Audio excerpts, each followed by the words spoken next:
You're tuned to Portsmouth Community Radio at 106.1 FM in Portsmouth. And Spirit Radio is coming up in just a couple of minutes. But first I want to mention that programming on WSEA is made possible by you, our members, and by Natural Care Wellness Center in Elliott, Maine, offering a wide variety of services including chiropractic care, corrective exercises, lifestyle advice, spinal and postural screenings, massage, acupuncture, and personal one-on-one fitness training. And that is naturalcarewellness.com. And for duplicate bridge players, the Great Bay Duplicate Bridge Club meets at 10 a.m. every Monday at First United Methodist Church, 129 Miller Ave. You may come without a partner. Refreshments will be available along with a short break for lunch. Visit greatbaybridge.com or call 603-436-8357 for more information. And it is currently 32 degrees outside our studio, which I would call freezing. But for the rest of the weather information, we will now go to the WSCA Weather Center. All right, here we are forecasting from Portsmouth, New Hampshire, the Seacoast weather. Tonight we're going to have snow and cold, a low of 27, and a total accumulation of 1 to 2 inches. Sunday we can expect a sunny day, a high of 37. Tomorrow night, partly cloudy, a low of 24. Monday, partly cloudy, a high of 31. Tuesday, partly cloudy, a high of 13. Wednesday, sunny, a high of 12. Thursday, yeah, I know, 30% chance of snow, a high of 18. And on Friday, a 40% chance of snow and a high of 17. And that's it for the Seacoast weather.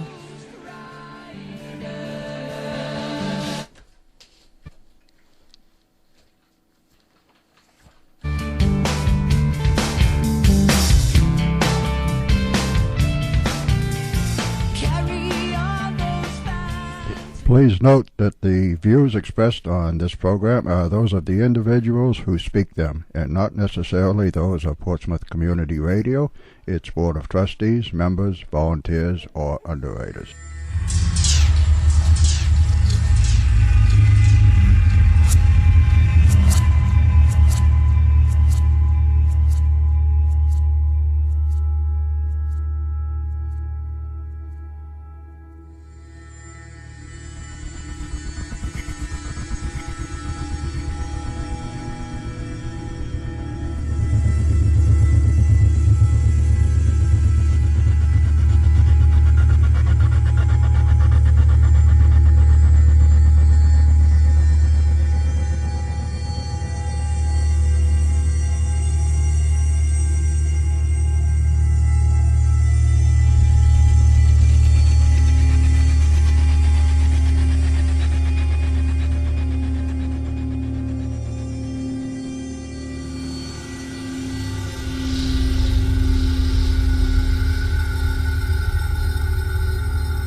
Good evening, and welcome to Spirit Radio with your host, Willie Hassel.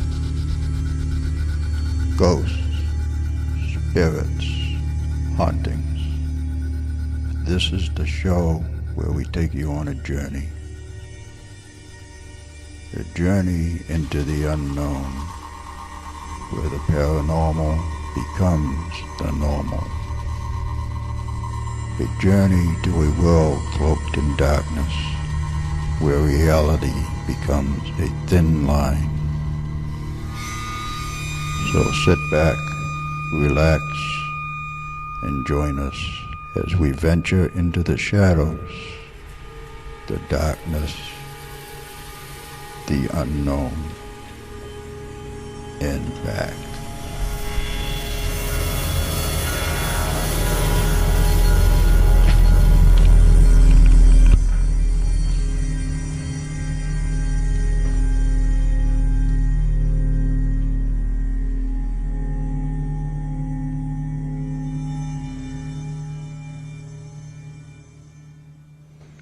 And good evening once again, and welcome to Spirit Radio, the paranormal experience.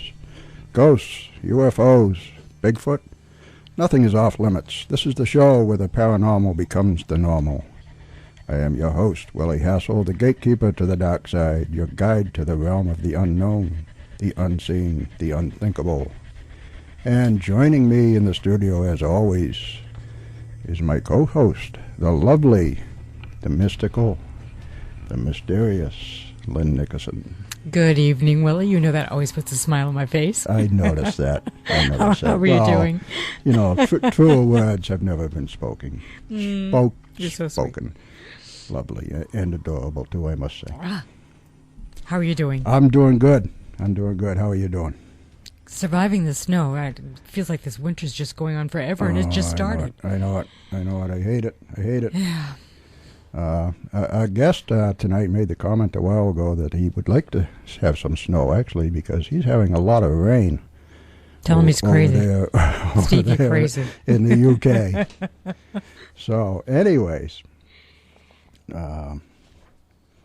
we won't keep him waiting any longer. Yeah. So tonight, joining us via Skype, all the way from somewhere on the coast of Wales, I believe. He is one of the UK's most highly respected paranormal investigators. He's co-founder of Parascience. He is a member of the Society for Psychical Research, a former cast member of the TV series Most Haunted, and so much more. And we are very pleased to have him joining us tonight on the show. Please welcome Steve Parsons. Hi, Steve. Welcome. Hi, Lynn. Hey, Willie. How are you again? I'm doing good. I'm doing good, Steve. It's been a while since we met. Yes, it has. Yes, it has. But fortunately, we have been kept in contact somewhat on Facebook. Yeah, that's one of the joys of the modern digital age that we live in. I know it. I know it. And I can talk, as I'm always saying to Ron. I'm talking to you from the future. So if you want the lotto numbers, now's a good time. Yeah, that's right. Can you help us out there? That's right. You are in the future, yeah. Yeah, well, I was going to ask you a little bit later in the show about time travel, so maybe we can get into that. But I did notice via that Facebook thing that Wednesday was your birthday. So happy birthday. Happy birthday. Thank you very much. There's a little bit of drift on the Skype signal tonight. I guess the weather your side is affecting things a little. We were thinking about that. Perhaps the satellite signal was going to be, interfered with. Yeah, are you not hearing us, or are you hearing us on delay? It's kind of coming and going a little bit. It seems to be favouring Lynn, actually. She seems to be coming across a little better. Well, I kind of favour her, too. But, well, usually we have trouble with this mic, so I'm glad this mic is working tonight. Yeah, she's the one tonight, I guess. Well, I think it's because Willie and I are on two separate planets tonight. I see. I noticed the photographs you put up earlier, Willie, of Ocean Boulevard. Yes.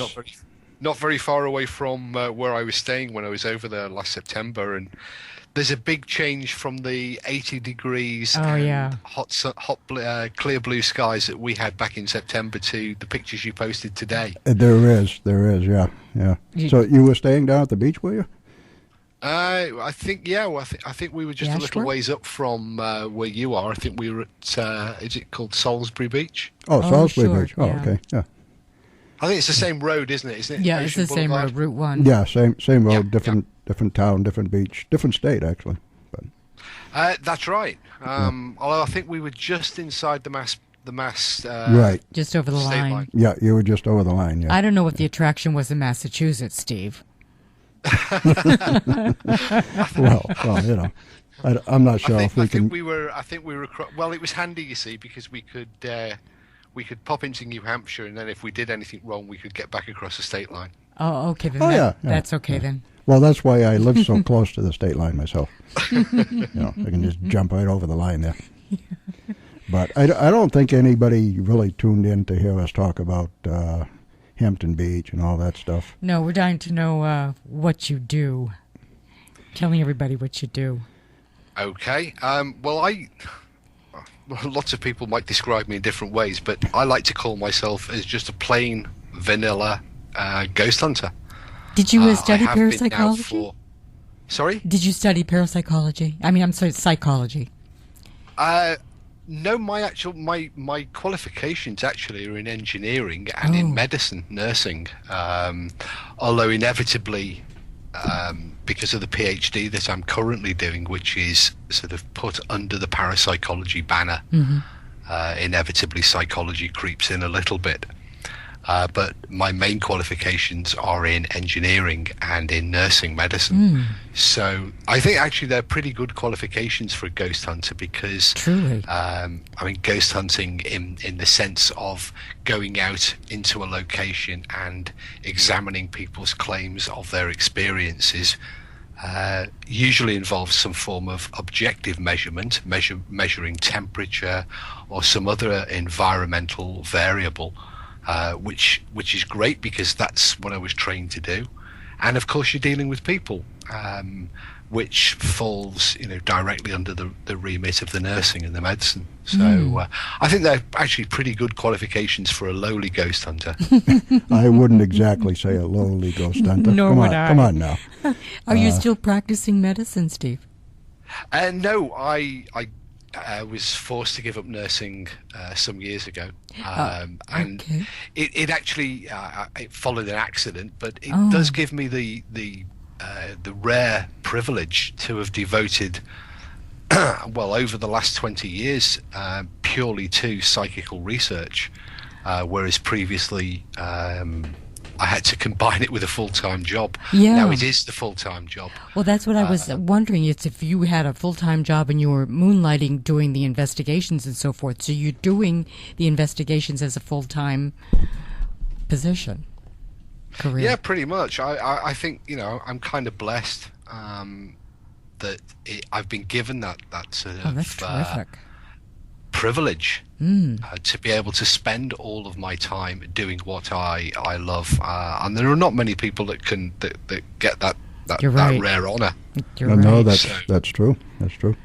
So yeah, it was due to an accident, but every cloud has a silver lining. So there's no complaints from me. Fabulous. So your group is Parascience. Is that the name of the investigative group? That's the name of the amateur investigative group that I belong to, and I founded. I wouldn't even like to speculate how many years ago. It was 2 or 3 years, right? I co-founded it with Anne Winsper. We sort of migrated into forming it because we were both members of another local group that was, I don't want to sound disingenuous to them, but they were more of the thrill-seeking group. It wasn't really what we wanted, and we always felt that we'd had a long interest in the paranormal, and we felt that we wanted to understand it better, and we believed, and we still do believe, that the best way to try and understand anything is to investigate and research it using critical thinking, common sense, rigorous standards. And so Parascience was created then. Parascience, if you ever see it written down, there's actually a period between the para and the science, because the actual full name of the group is Paranormal Science. But we abbreviated it almost from day one, and nobody actually now realizes that the proper name of the group is Paranormal Science. When I Googled you, I got the Parascience, and there's a group here in the U.S., and yours is UK.org. So, yeah, I found out the difference. Well, we have a group with a very similar name, which we have no connection with. There's actually 1 or 2 other groups dotted around, or organisations that. I mean, it's a fairly universal term, and so. Yeah. But as far as I'm aware, it's never caused us any issues. People have never really confused us with the US group. I think we are different. Yeah. And we've never had any of their email, and hopefully they've never had any of ours. That's good. Well, that's a good thing. Yeah. There's a lot of stuff we want to get into, Steve, and ask you about. But why don't we start out by when and how did you first get interested in the paranormal, in ghost hunting? I know you were very young. Well, I was actually younger than I first imagined. I know it's quite fashionable these days to say that you had a paranormal experience or you lived in a haunted house when you were very young and that your grandmother was the seventh daughter of a seventh daughter. But I always thought that it started, my interest started as a teenager when we were given a school project to look at aspects of people's beliefs and religion, and I chose spiritualism. I have no idea why, but that got me interested in. And I guess every child has a love of ghosts and ghost stories. So I do remember reading ghost stories when I was younger than that. But I always assumed that my interest started around my sort of early teenage years. But as I discovered a couple of years ago from my parents, it would appear that my interest in looking for ghosts goes back much further. They were telling stories of me as I was in single figures, 5 or 6 years of age, being asked when we were on holiday, asking and demanding to go and look for the ghosts. And then I think last year they revealed that I apparently had an imaginary friend when I was a child, which came as a huge surprise to me because I have no recollection of that at all. Oh my gosh! Yeah, that's actually the age I was thinking, because I know I saw that. Maybe it was on Parascience or maybe it was on Facebook, but I know I saw that somewhere. Yeah, as I say, it was a complete and utter shock to me. My parents are now, my father's into his 80s, and they reach that age when they start to tell you tales of your childhood that I think are probably best forgotten. The embarrassing ones. So when they brought that up, Steve, did you recall having seen anything, or the whole experience was a total surprise? Do you know, nobody's ever asked me that before, and well, that's what we're here for, to come up with the new and interesting questions. I have no recollection. I vaguely remember some of the holidays and some of the places that they talked about where I asked to go and look for the ghosts, but I don't actually remember. Well, when I was about 4, the childhood imaginary friend.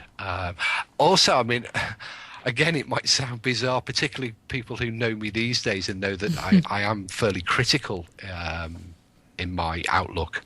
That I used to conduct seances as a schoolboy. Oh my gosh. With school friends around a homemade Ouija board, and that only came out just before Christmas. So, do you have recollection of that? I think there are more revelations there to still to come out. Do you remember doing that, Steve? No, I don't. This is something that your parents told you. Yeah, and apparently it was something that I did fairly often as a youngster. So. But again, I can't claim, any experiences from that because I just don't remember it. Yeah, but see, you learn something new every day. Something new about yourself, that is. Yeah. Fortunately, they're telling me first, so I get to edit out the bits that... Well, when I was 4, I had an imaginary friend, and I remember this, but I don't remember seeing him, and I named him George. I was little, and I played by myself all the time, and I had George as my friend that I talked to, but I don't recall seeing him. No, I've got no recollection of my imaginary childhood friend. Apparently I was a lot younger. I was around about 2.5 to 3. Oh, okay. So that might explain why I don't remember. Wow, very precocious. Well, however did you get exposed to, say, like Most Haunted and get on their shows? Well, I always like to say I was just Kieran O'Keefe's stunt double. Really? We'd collaborate. We'd met on a different television program, where celebrity ghost hunting TV program, where Kieran was the parapsychologist and Anne and myself were the ghost investigators. Oh. And we were training the celebrities in how to use the equipment and how to conduct the investigations. Is that famous by And I'm Frightened? That was Famous and Frightened. Yeah. Following that, of course, we began to collaborate with Kieran more and more because he was at the university in Liverpool, which was only a few miles away from where I then lived. Mm-hmm. And Kieran and Yvette were working on a book called Ghost Hunters, and were looking for suitable cases and locations. So we collaborated with them closely on that particular book. And immediately following that, Kieran was relocating to France to work and to live. And to cover those initially, I think once to cover his time away, Yvette suggested, to launch me in front of the camera again. And it kind of stuck for a whole series that we alternated programs, Kieran and I. So but I was only there for a handful of shows. I think 6 in total, plus there was one live show. But I always say I was only ever really a stunt double. Ah, I see. Well, Kieran almost always says that a place he doesn't really feel that it's haunted. How about you? What were your conclusions? Do you ever think that any of them were haunted, Steve? I think what a lot of people... I don't want to mix up the location with the program, because certainly many of the locations that were visited by the program had a strong reputation that predated the program of the place being haunted and of people having experiences. However, I think what people do tend to forget and overlook is that television programs are primarily for entertainment. Sure. And that they exist really to push the ratings and to sell advertising space. And so what you see on television is perhaps more it's designed to be entertaining rather than informative. It's not documentary, and it's probably not that close to real life either. I wonder if the audience knows that. I don't know. I think they probably have a clue. But I know that I saw some of those episodes, but they were in 2006, correct? Yeah, mine were in 2006. So again, do you feel that you could conclude that some of the places were haunted from the evidence you gathered? No, it's not possible. No. You're only there realistically for 24 hours. Okay. And I genuinely don't believe that anybody can conduct an investigation in such a limited period of time. Yeah. You're busting my bubble, Steve. Investigation, if it might last, in the case of some of ours within Parascience, have lasted years and have run to tens of thousands of hours of on-site work. I mean, if we look back historically to some of the most famous hauntings, the haunting of Borley Rectory, which took place in the 1930s, and the ghost investigation, or the ghost investigator Harry Price, a name that I'm sure most ghost hunters would be familiar with. That took place over a 12-month period, with an investigation team on site virtually every day. But the actual investigation process went on 10 years prior to that, really? And continued for another 4 or 5 years after that. So to simply drop it, parachute in, wearing your SWAT approved ghost hunting kit, and to lock the doors and to yell and scream at ghosts and to rush around a bit, you're never going to get anywhere realistically. Yeah, that is a big difference than going in for 24 hours and watering it down to a 1-hour show and saying, well, okay, yes, this place is haunted. It is. I mean, even when you see the 1-hour program, you're only seeing effectively a 24th of it. Right. And only the bits that they want you to see. I think a lot of people don't realise that either. It is heavily edited to play up the entertainment value. Because I think, as everybody who has ever been on a real live ghost hunt knows, takes a while. The majority of time it is a bit like watching paint dry. Well, yeah, that's pretty much what I always say. A ghost investigation is maybe 8 or 10 hours. Although, I'll be a bit controversial here. Ghost investigation has changed, certainly in the last 15 years. It's become a much more entertainment-driven or thrill-driven format now. Whereas previously, ghost hunting was a little bit fringe, and people tended to. Well, there weren't that many ghost hunters if we go back 20 years ago. They were sort of lumped in with the guys that look for flying saucers and Bigfoot.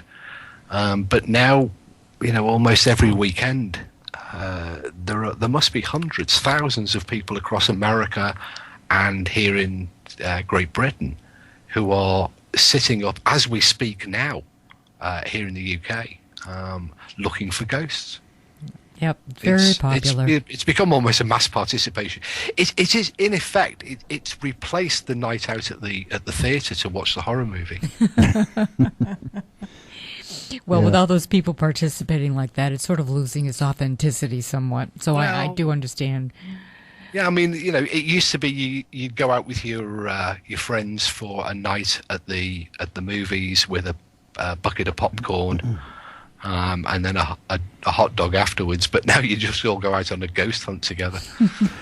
One thing about it, though, the night out at the movies was a lot cheaper in the long run, because you didn't have to buy all that equipment. And probably a lot warmer, too. And warmer, too, yes. Yeah. I know there is actually no real answer to this question at this time. It's all just theory, but I'm going to ask you anyway, what is a ghost?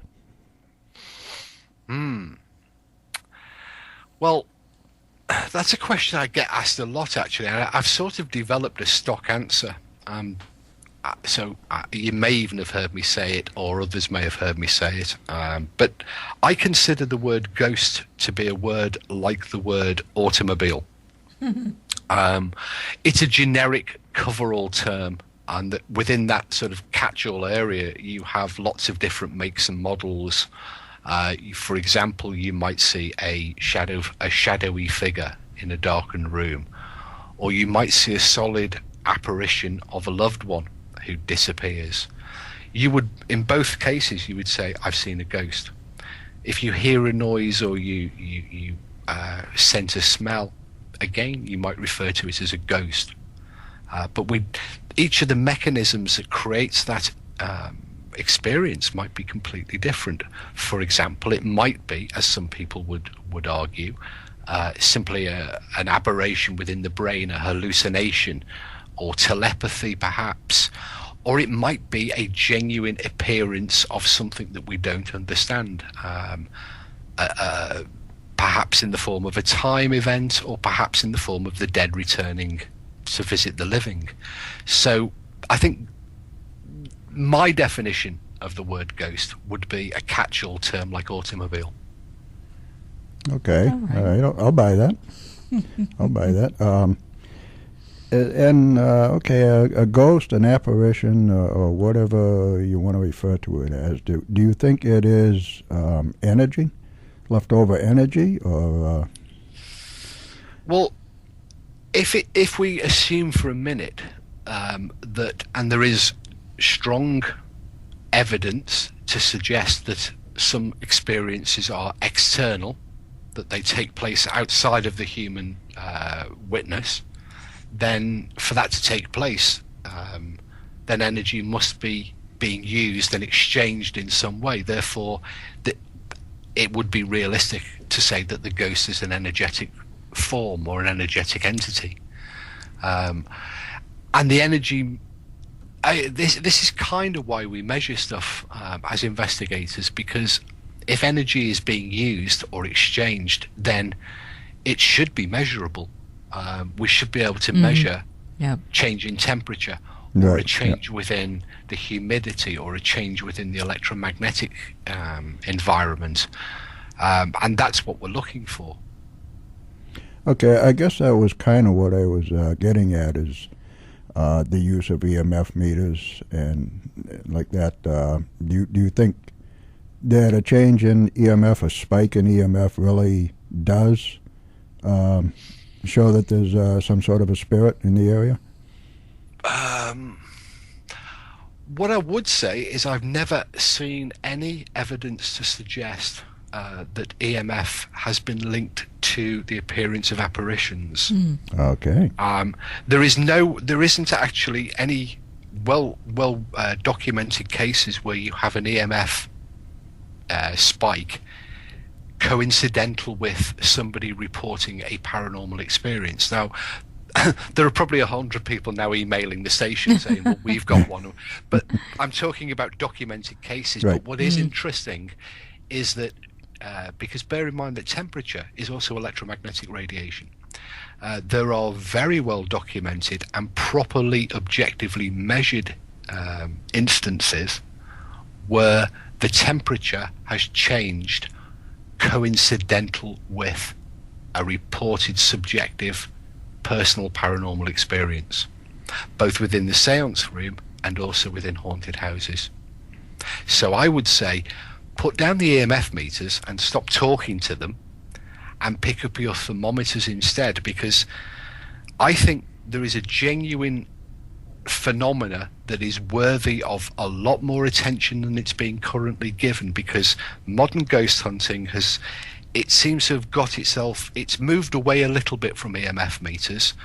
They're not as fashionable as they were 5 or 10 years ago, but it's got itself now very much into an EVP, an electronic voice phenomena mode, and everybody's out there with their recorders talking to the dead, or talking to spirits. That's pretty good evidence. And that is something that we definitely want to take up with you.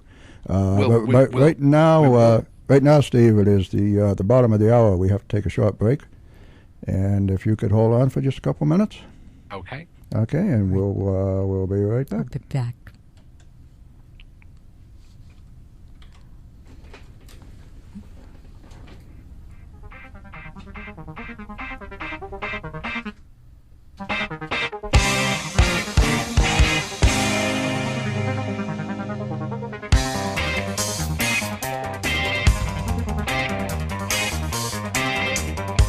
Unstable condition,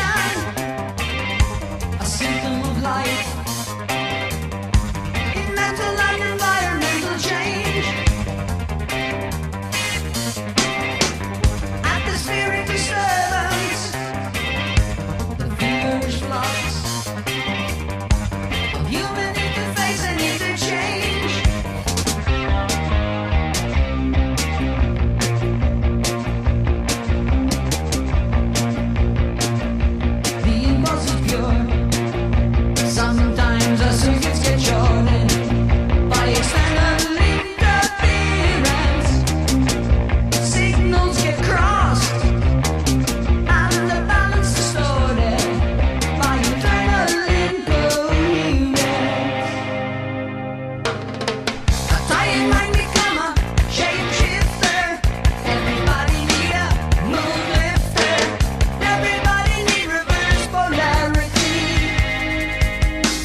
Okay, you're listening to Spirit Radio on 106.1 FM and WSCA in Portsmouth.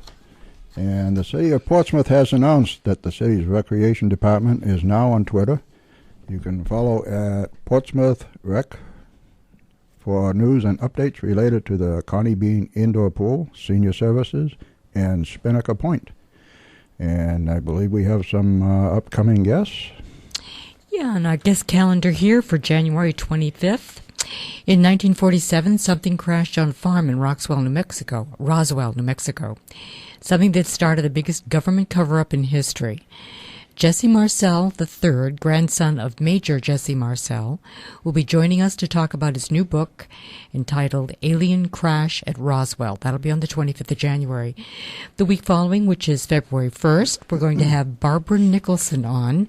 She calls herself the Dream Lady, and she does dream interpretation. She'll be coming here to the studio. And then on February 8th, we have Cal Cooper back again. This is his second time with us in the studio via Skype. And Cal is both a parapsychologist and a psychologist, and he's teaching right now at Northampton University, And he's got 2 books out right now. One is Telephone Calls from the Dead, and his latest release is Conversations with Ghosts. So we'll be anxious to speak with Cal again in a couple of weeks. And we also happen to know that Cal is a friend of our guest tonight. Steve Parsons. Yeah, welcome back, Steve. Thank you both. Nice to be back. Nice to be back. Nice to be anywhere sometimes, isn't it? Well, nice to be in the warm anyway. Yeah. I see you, well, you mentioned actually about that picture of the snow, that you would like to have some snow because you're getting tired of the rain over there, huh? We've, because of the jet stream, we're getting the storms that you're getting, but by the time they've crossed the Atlantic, they've warmed up a little bit. So what we're getting is runs of very strong winds and lots of rain, particularly in the southwest. I've been seeing that. Yeah, a lot of wind over there, 50, 60 mile an hour winds. That would be quite a calm day. We've had winds gusting over 100.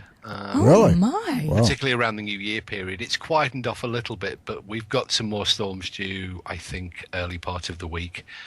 But the ground here is saturated. We've got lots of sort of flooded areas. That's why I said we could do with some winter weather to dry things up a little bit. Haven't you got trees toppling over, Steve? Fairly often, yeah. We've had a lot of trees down because where I am on the west coast, there is nothing between us and you. Literally, I'm half a mile from the Atlantic, and there's what you keep sending us, we keep getting. Sorry about that. Yeah, we apologize. You're in Wales, right? Is that correct? Every time a storm leaves the New England coast, about 48 hours later, it lands here. I say you're in Wales, is that correct? That's correct, yeah. If you're looking at probably one of the most westerly points of Wales, and not very far off the most westerly points of the United Kingdom itself, Ireland is slightly above us, and so we have a clear shot straight out of the Atlantic from here.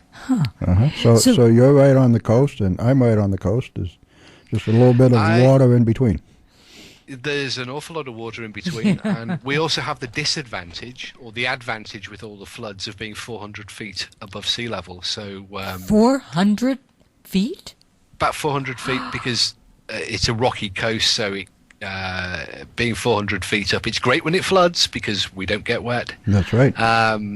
But you can imagine it's a little colder and a little windier. Oh, yeah. Now what about at this height? Losing electricity? Has there been a lot of that? I'm sorry? Losing electricity because of the high winds? We've had power outages.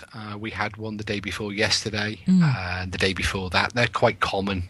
We live in a rural area, so we are used to power outages, and we're used because of the location. We're actually quite used to this sort of weather. It's pretty normal sort of southwesterly winter airflow for us. It's not a fun thing to be used to, though, is it? No, we have about 3 snow days a year. So we're all looking forward to our snow days, which are forecast, I think, for February. We're wishing you a winter, Steve. Yeah, we hope you can have our snow. You're perfectly welcome to it. Oh, willingly. Yes. We all crave snow here in the UK. Well, we'll push it along. Yeah, we love this stuff. Okay, so anyways, back to EVPs. What is your take on EVPs?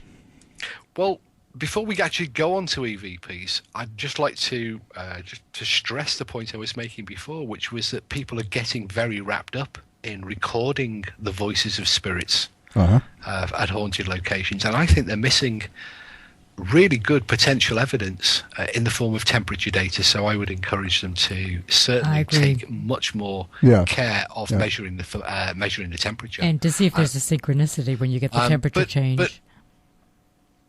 Sorry, just broke a little bit there. But moving on, perhaps that was an EVP, actually. Maybe it was. If you can hear my voice... we can hear your voice, clearly, right? yep. No, I was talking to Spirit then. Okay. We got confused. EVP, it's certainly a fascinating subject. It's a lot older than many people realise. I think many people believe EVP dates to the period of the 50s with the Swedish film producer Jurgensen, and then Raudiva, the Latvian researcher who followed him, because they are the ones who are most often associated with EVP research. But EVP actually goes back way beyond that, almost to the start of the 20th century, where people were noticing that they were getting these voices breaking through on telephones, on microphones, and on rudimentary recording equipment. And they did at the time ascribe it to either an alien influence or a spiritual influence. And I'm sure Cal, when he was on previously talking about telephone calls from the dead, would have touched on that historical aspect of EVP. And EVP research is still ongoing today, and I think there are now two camps of EVP research. There are those who spend their time in EVP laboratories, because they are conducting research that is based upon the idea that the spirit communicators are able to establish almost like a link their side to a link this side. And in more recent years, we've seen this idea that you simply take a recorder into a haunted location, ask a few questions, and then press the playback button on your digital recorder. It's like McDonald's EVP, isn't it? That's an instant EVP now. And I think there are so many flaws in the control in the control mechanisms for that. You can't rule out handling noise. You can't rule out a whole raft of normal phenomena that are well known and well understood that can affect the quality of a recording. And I think when it comes to analysing EVPs, I think people are very hasty. I mean, there's a saying over here that if you want a really good EVP, if you want everybody to hear it, tell them what it says first. Yeah, exactly. It always seems, works better. Yeah, it seems like most of the ones that you see on the TV shows, if they didn't tell you what they were saying, you wouldn't have any idea. No, and people they rush back because they want to get them analysed, and by analysis, I don't think that fiddling about with the volume and the compression is really analysis in a proper sense. And then they're barely home. The equipment is barely back in its flight cases in many instances, and the results are on Facebook. Yeah, well, you got to get it out there, Whether you've got to get it on Facebook, whether it's right or not. You got to get it out there. Yep. Get it posted. Yep. So I think that modern EVP research is, I think, slightly misguided. I think there's a lot of validity in the idea of conducting that research, but I think it needs to be done in a more controlled a more formal and a more critical way. I'm sure we've all seen the clips on YouTube where the guy asks out, presses the record button, releases the record button, hits the play button, and you oh my god, did you hear that? Yeah, I heard that. That's not really EVP, is it? No, it isn't. I notice that's one thing about parascience. You like to really do the research and really get into it. Well, I think that beholds on anybody who's doing any form of investigative hobby. If we look at, and I'm not knocking amateur investigators here, because some of the greatest advances in science have been made by amateurs. If we look at astronomy and archaeology as just two examples, led by amateurs, and then mainstream science comes along later and sort of mops up and grabs some of the glory for it. But what we lack at the moment in amateur psychical research is that critical, structured, investigative process, where you're really there to test a claim. Somebody says, "Hey, I saw a ghost," and where were they? What were they doing? What did they experience? When did they experience it? And that we can borrow things from fields like archaeology, who they have a principle of moving from the known towards the unknown.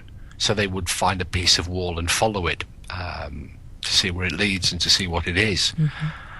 And we can use that principle in psychical research too.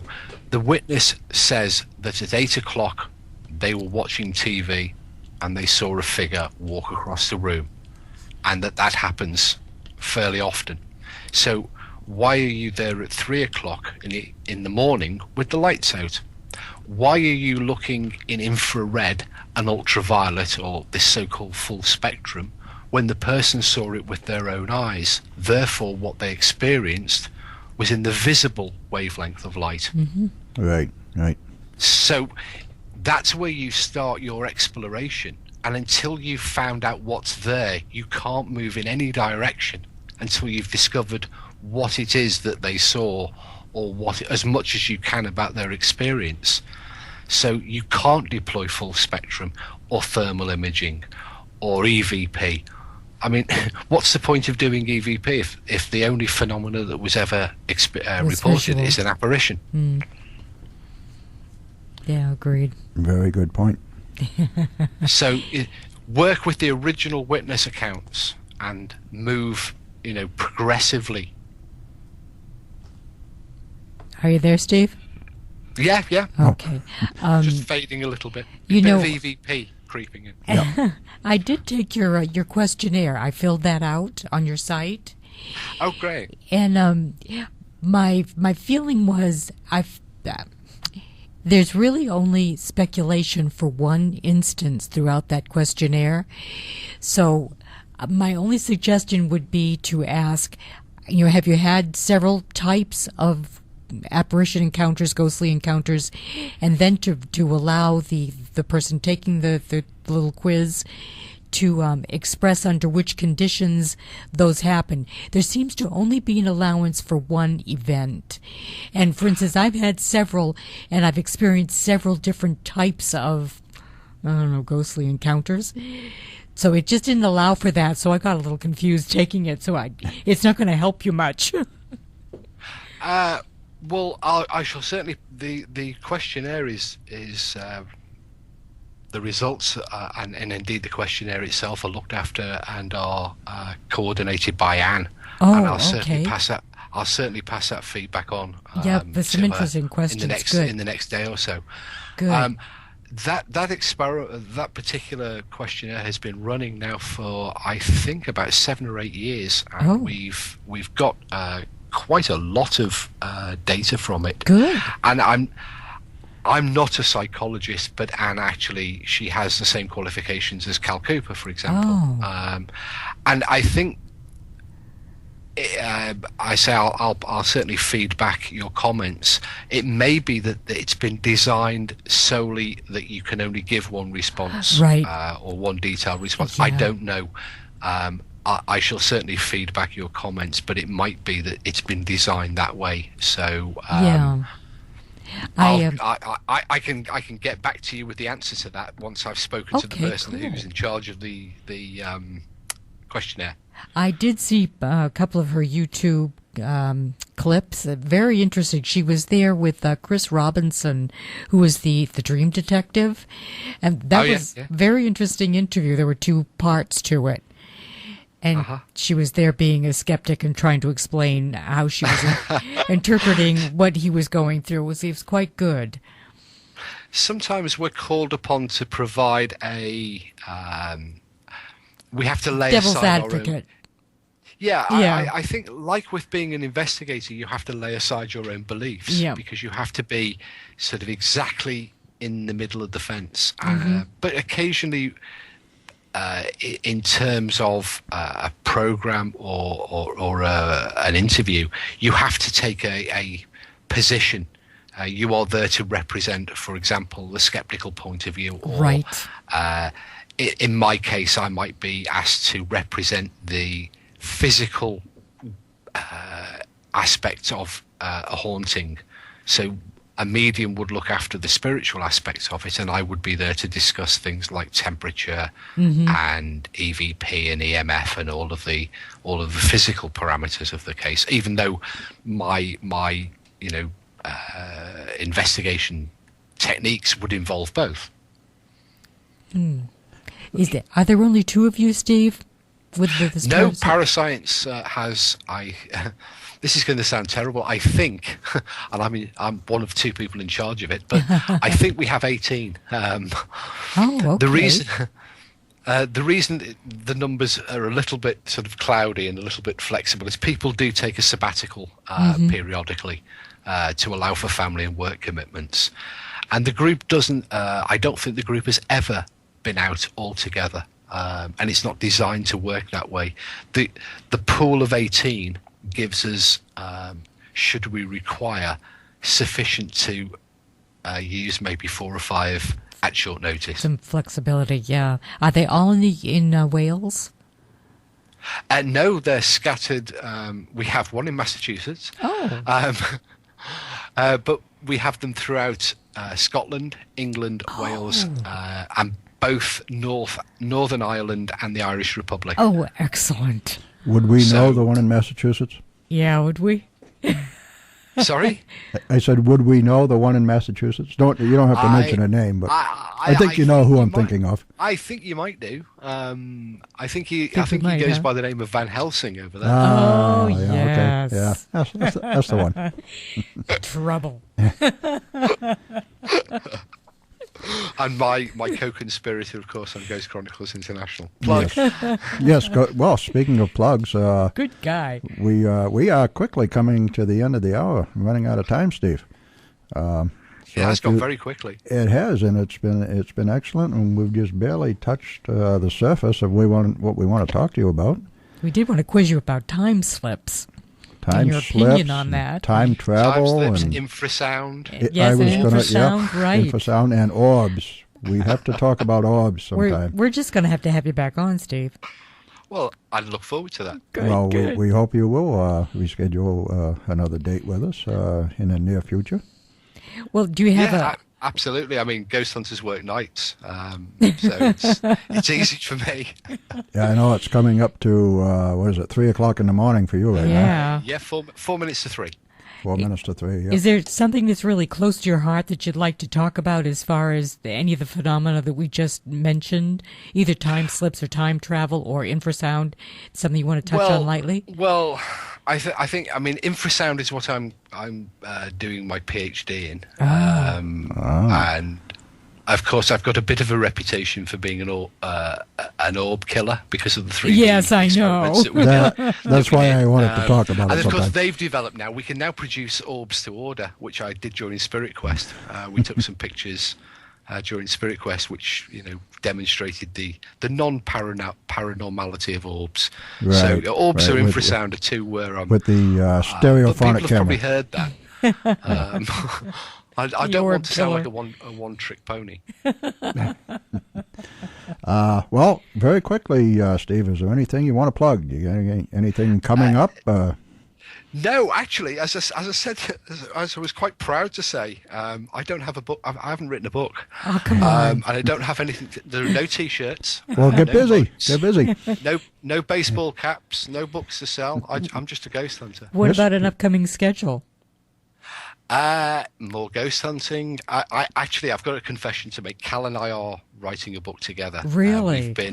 We've been contracted to write a book which looks at EVP, infrasound. In fact, all aspects of sound related to the paranormal, and that should be out later this year. Do we have an exclusive announcement on that, or is this already out? It's been mentioned occasionally on Facebook, but only in the darkest recesses of the comment threads. Darkest recesses. I think this is probably the first public announcement of the book. Title is at the moment Paracoustics. Paracoustics. Oh, that's wonderful. So see, you heard it here first on Spirit Radio, the Paranormal Experience. And Steve, we are out of time, and we thank you very much for coming. Yes, thank you, It's been a great hour. It's been an absolute pleasure and a delight, and hopefully I'll get to meet you guys in September, because I think I'm due to swim back over. Good. I hope so. We've actually met you, Steve. Yeah, he remembers. Yes. Okay. Yep. I certainly have fond memories, and at the moment, the plans are that I will be back in September. So excellent. We look forward to that. Excellent. Yes, very good. And we hope you will come back on the show long before that. And your I hope so too. Parascience website. I hope you'll have me. I'm sorry, Steve. Your Parascience website. The Parascience website is www.parascience.org.uk. All right. Well, thank you very much for coming on the show, Steve. No, it's been an absolute delight. Thank you. Okay, we thank you very much, Steve. Have a good night. Thank you. Good night. God bless. Bye-bye. Pack up all those phantoms, shoulder